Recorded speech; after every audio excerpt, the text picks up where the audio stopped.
ఇది సప్తసాగర్ కోసమేమో సప్తసాగర్ తీర్థం. సప్తసాగర్ తీర్థం ఇక్కడ స్నానాలు చేస్తున్నారు. అంతా స్నానాలు చేస్తున్నారు.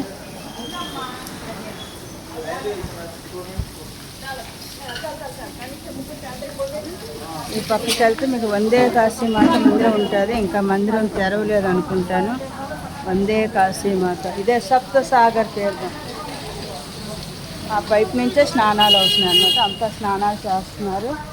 ఇక్కడ వందే కాశీ మాత మందిరం ఉంటుంది. వందే కాశీ మహాదేవ్ మహాదేవ్ ఇదా వందే కాశీ మాత మందిరం.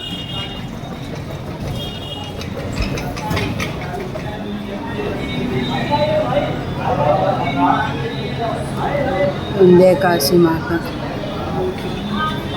ఈ వందే కాశీ మాత వెనకట్లే సప్తసాగర్ అన్నమాట. ఇప్పుడు చూసారు కదా స్నానాలు చేస్తున్నారు. అదే సప్తసాగర్. ఇది వందే కాశీ మాత.